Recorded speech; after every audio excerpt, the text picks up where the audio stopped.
ഇന്ന് തൃക്കാർത്തികയാണ്. ഡിസംബർ 13. നമുക്കപ്പോൾ അമ്പലത്തിൽ പോവാം. എറണാകുളത്ത് തൃക്കാക്കരയിൽ ഒരമ്പലമുണ്ട്. തൃക്കാക്കര വാമനമൂർത്തി ക്ഷേത്രം.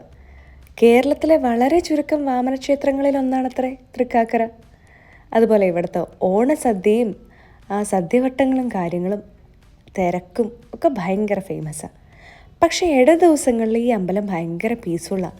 അധികം ആൾക്കാരൊന്നുമില്ലാതെ, അധികം ബഹളമൊന്നുമില്ലാതെ ഭയങ്കര രസമാണ്.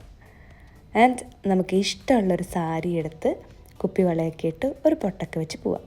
എപ്പോഴും ഈ അമ്പലത്തിന് ചുറ്റും ഇങ്ങനെ കുറേ പശുക്കളും കാളയൊക്കെ ഉണ്ടാവും. അതുപോലെ ഇന്ന് തൃക്കാർത്തിക ആയതുകൊണ്ട് വിളക്കൊക്കെ വെച്ച് അമ്പലമൊക്കെ ഒട്ടാകെ ഒന്ന് ഒരുക്കിയിട്ടുണ്ട്. ദർശനമൊക്കെ കഴിഞ്ഞു. ഞാൻ പുറത്തിറങ്ങി കുറച്ച് ചന്ദനമൊക്കെ എടുത്തിട്ടാട്ടോ പുറത്തേക്ക് ഇറങ്ങിയത്. വേറെ കാര്യമായിട്ടൊന്നും ചെയ്തില്ല. ഇനി തിരിച്ച് ചെന്ന് നമുക്കിനി ഫ്ലാറ്റിൽ വിളക്ക് എത്തിക്കാനുണ്ട്. ഞാൻ ഒറ്റയ്ക്ക്